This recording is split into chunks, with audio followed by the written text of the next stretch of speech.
Above all, her remarkable journey is defined by resilience, compassion, and a lifelong dedication to lifting others through service, science, and a love of community.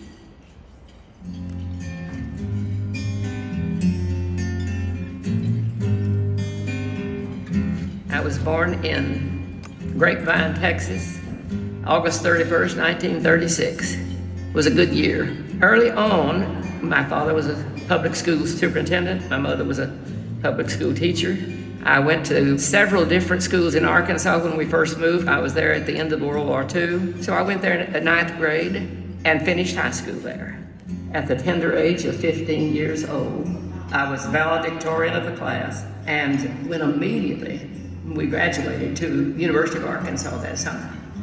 Enrolled in the College of Agriculture, School of Home Economics, and Vocational Education. I got my degree there in 3 years and 2 summers. I had the highest grade average in the College of Agriculture, which didn't sit well with a lot of the men, but we were all together at that time, didn't matter. The greatest stood for themselves. From there, I went to the University of Tennessee because they didn't have a master's degree in nutrition in Arkansas. I was known for having one of the shortest master's theses that had been published in the department.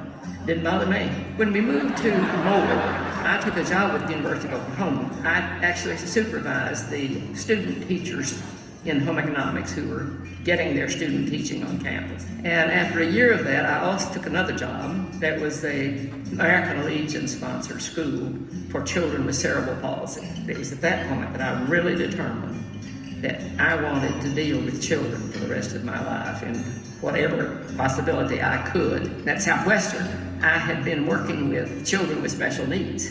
The Dallas Morning News put my address in the public school because it was this: children with disabilities are more alike than they are different.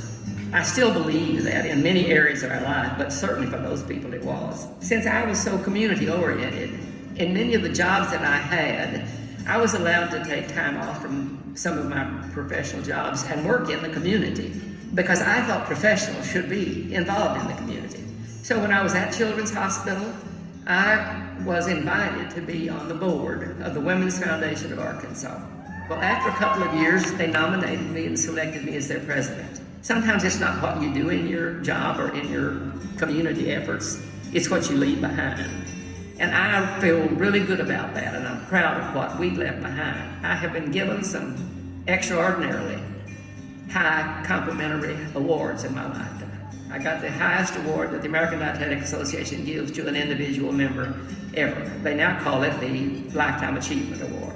Also, I am a distinguished alumni of the Dale Bumpers College of Agriculture in Vale.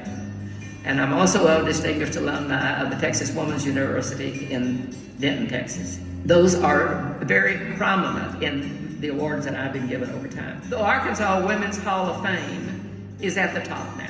Here I sit at 88 years old, and I'm getting this award after this period of time.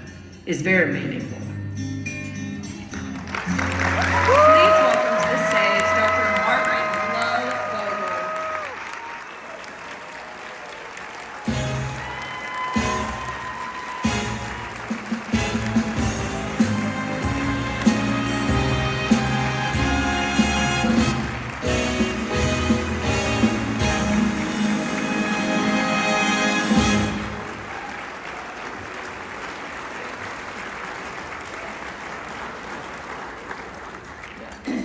Forgotten about that interview, and most of what I have to say tonight is an extension of that, a part of it. But first of all, I'd like to say thank you to Stacey Hurst and the board of the Arkansas Women's Hall of Fame for my induction into the 2025 class, an award that I am pleased and honored to receive. I'm here to remind you that I'm not standing on this stage tonight alone, without significant support along the way. I had great assistants, good students, staff members, all along the way that helped me and continued the work we were trying to do. I'm sure many of you have heard the old adage, behind every successful man, there was a strong woman.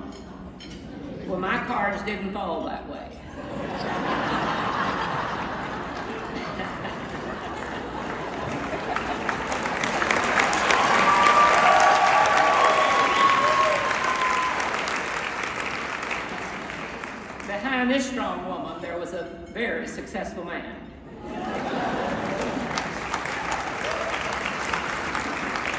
He was my partner for 66 years and was my moral compass, my cheerleader, my critic, the most honest person I have ever known, and I was eager to see that I succeeded in whatever I decided to do. I can honestly say I would not be on this stage tonight if it had not been for him. And I'll always remember what he always said to me when I would get in the car and say, well, I got to go to the Delta this week or somewhere else. I'll be back Saturday or Sunday. And he said, just be yourself. And I'm passing that on to the young women out in this audience. Just be yourself. It can happen to you.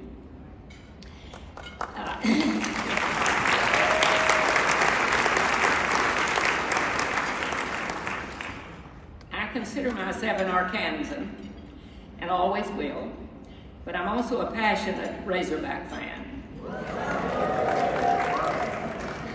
My favorite t-shirt that hangs in my closet there in Texas on the rack that I wear all during the sporting season says this. It's red, of course. Living in Texas, but with roots in Arkansas.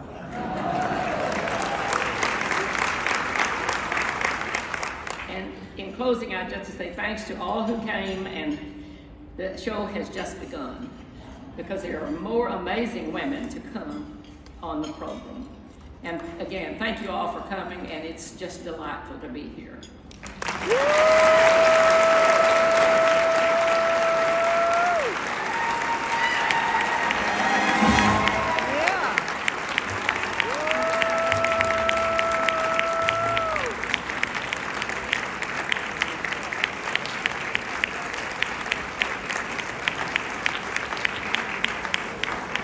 Thank you, Dr. Bogle.